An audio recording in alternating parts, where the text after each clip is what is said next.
Tonight on Frontline, long before the economic meltdown, the story of one woman who tried to warn about the threat to the financial system. She saw something that people either had not seen or refused to see, and she tried to sound the warning. Nobody listened. What are you trying to protect? We're trying to protect the money of the American public. I was told that she was irascible, difficult, stubborn, unreasonable. Before the toxic assets poisoned the economy, she warned of their danger. And that made her the enemy of a very, very large number of people. She would fight an epic battle with one of the most powerful men in Washington. He was, as George Bush put it at the time, a rock star.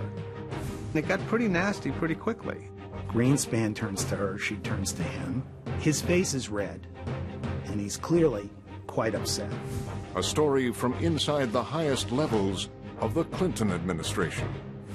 They were all part of a very concerted effort to shut her up and to shut her down. And they did, in fact, shut her up and shut her down. Tonight on Frontline, Alan Greenspan, Brooksley Born, and The Warning.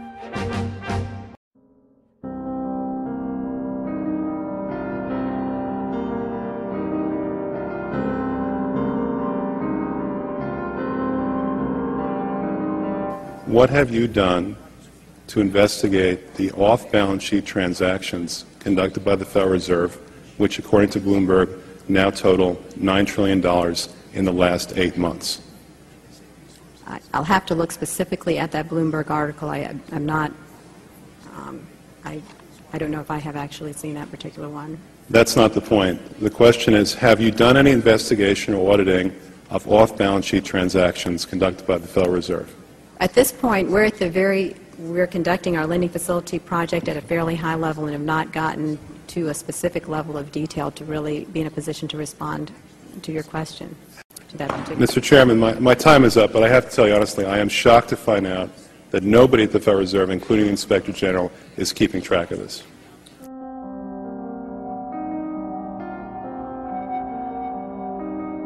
Now, what if I told you that they are right to worry? That a catastrophe is not only coming, but it is a mathematical certainty. First, it's obvious that this is the death of capital and money markets. There is no doubt about it. So the unsustainability of the American and European economic systems is really quite clear and very real. Hey, Mark. A buying opportunity. Mark, what's the end game here? Is it the collapse of Western civilization as we know it, the capitalist system? Where are we going here? How must it inevitably end, in your opinion?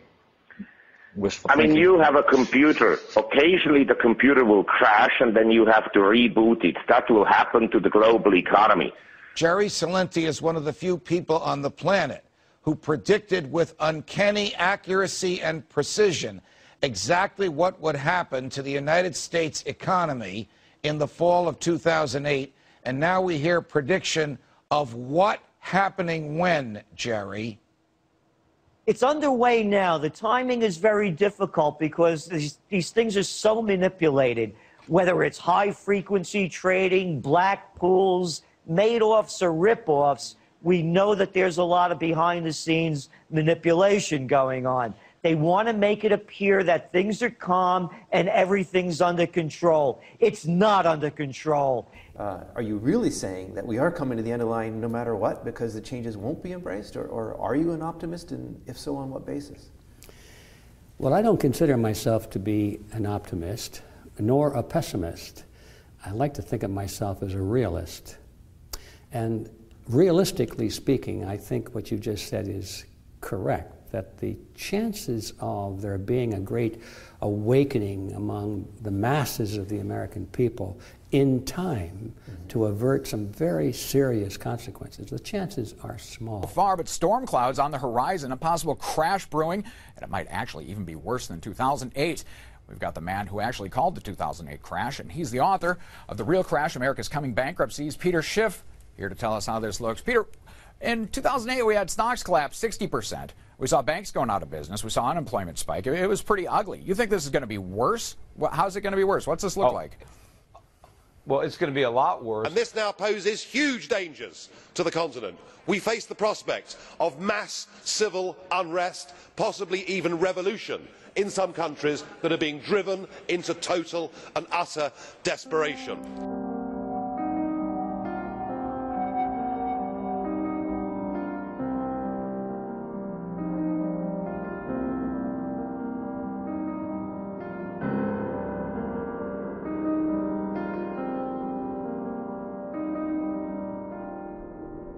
These numbers, as very large as they are, vastly understate the problem of fraud.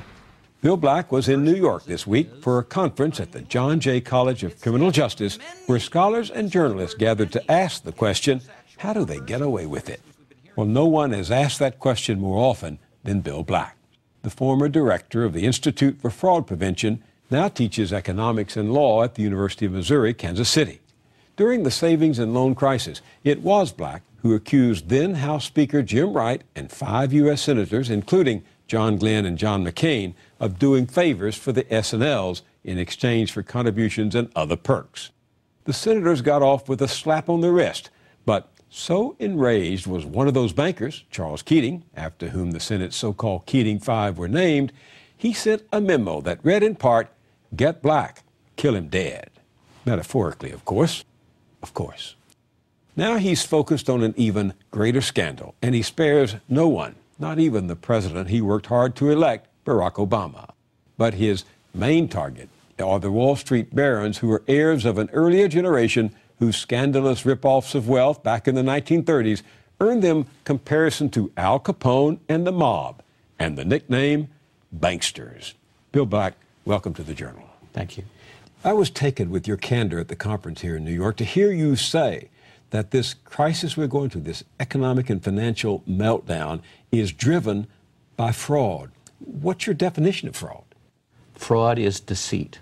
And the essence of fraud is I create trust in you, and then I betray that trust and get you to give me something of value. And as a result, there's no more effective acid against trust than fraud, especially fraud by top elites, and that's what we have.